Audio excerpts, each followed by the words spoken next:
screen images are projected into the objects in front, despite the fact that the screens do not have functions of a projector. And spaceship engines keep roaring in the vacuum of space where there is no sound. And what did this probe do? Explore the wreckage of the Nostromo from the first film and pick up a capsule with a surviving alien dangling in air. A rather absurd scene, since, let's fold our fingers. First, if this is 2142, the Nostromo exploded 20 years ago, and its debris should be scattered for hundreds of millions of kilometers. Second, the power of the explosion was such that it's unlikely that such a structure would have remained intact. And finally, third, it's not clear how the alien managed to survive after Ripley burned it in the engine, nor where it got so much substance in the vacuum that it amassed this rock around itself. They obviously opened the cocoon in a room with low lighting just as not to spoil the creepy atmosphere. In the middle of the 22nd century, we see 2-century-old technologies whose presence in the age of interstellar flights is ridiculous. These guys are terraforming planets, but are still using floppy disk. Where were your parents? They died. The cliché of the protagonist who is always an orphan. Of course, as soon as Rain leaves Andy alone with the phrase "don't get involved in anything," a few minutes later he's attacked by a gang of kids who have a hobby of beating up random people. And why did she leave him on the street, knowing how incapable he was? Was there something stopping her from carrying him and standing in the line with her? And here's a super cinematic coincidence. The opportunity to leave the colony comes exactly 5 minutes after the chick is informed that she's stuck in this hole for another 5 years. As if some screenwriter made it up on purpose. And it turns out there's this big Wei ship drifting right above our heads. Yes, and the only people on the entire planet who noticed the spacecraft were a group of teenagers, while all the specialists are unaware of it. And the corporation doesn't know where its big station are. One more, one less, nothing changes. And the probability of the station accidentally ending up in the orbit of a habitable planet is not even 1 in a billion. Another sign of the advanced future is a bird that detects gas, since the trillion-dollar society cannot afford simple gas analyzers. And why is the box illuminated from the inside? To make it more visible to the viewer. All the characters are poor, so they only have a few million spacecraft with which they can fly to orbit to get some air or to a nearby star system, because fuel is free apparently. And this spacecraft cannot have car wipers, they will be blown away instantly.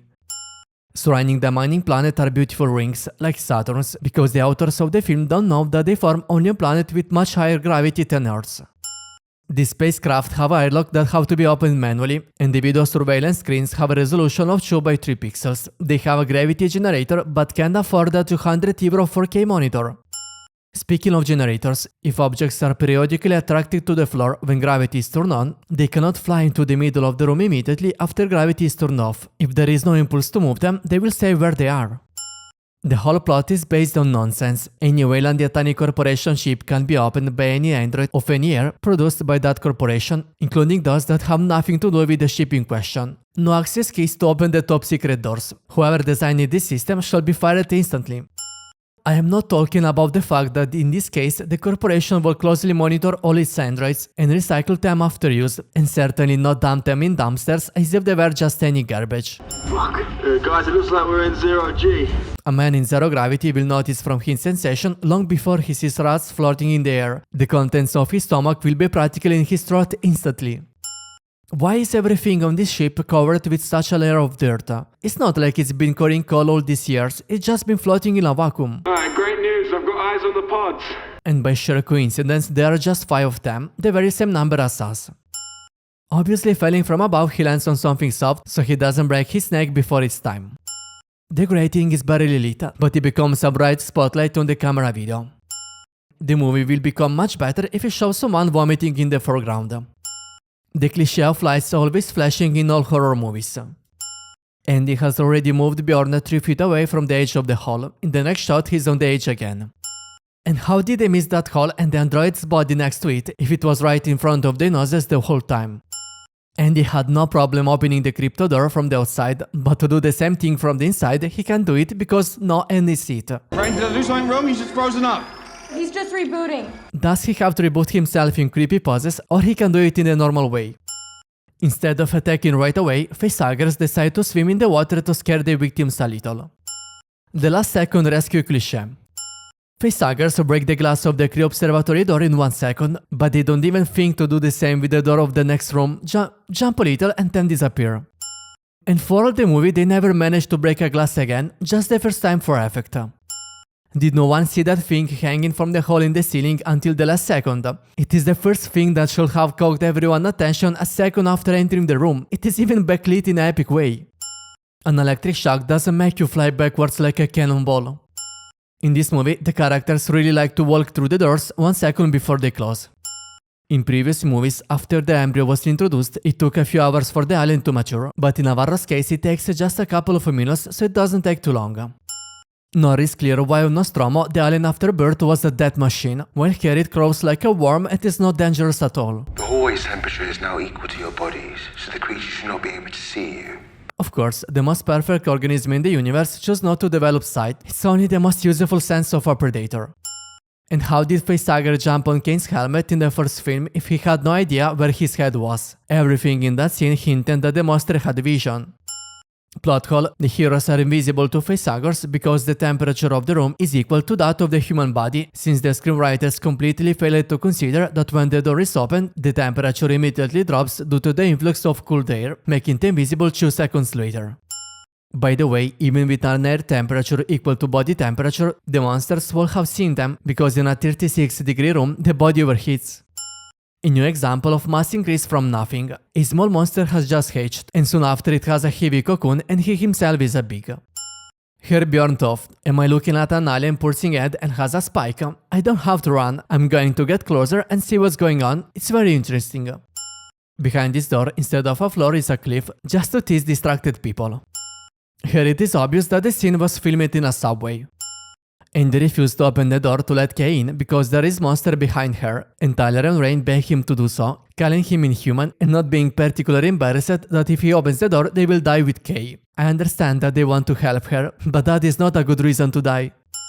Rook proudly states that thanks to the alien microbe, the Earth organism can become perfect, as if the experiment were successful, when in fact the experiment rat turned it into a mutant and died, and as the person in charge of the program, Rook could not have been unaware of this. It's not clear why he speaks of Promethean fire. What is the essence of your gift? To become invulnerable for a while and then turn a monster and die?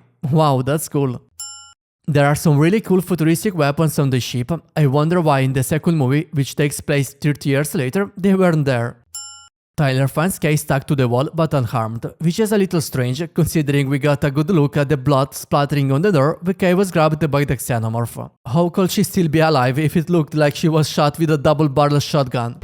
25% of the human genome is shared with rats. The human genome corresponds 90% to that of the rats.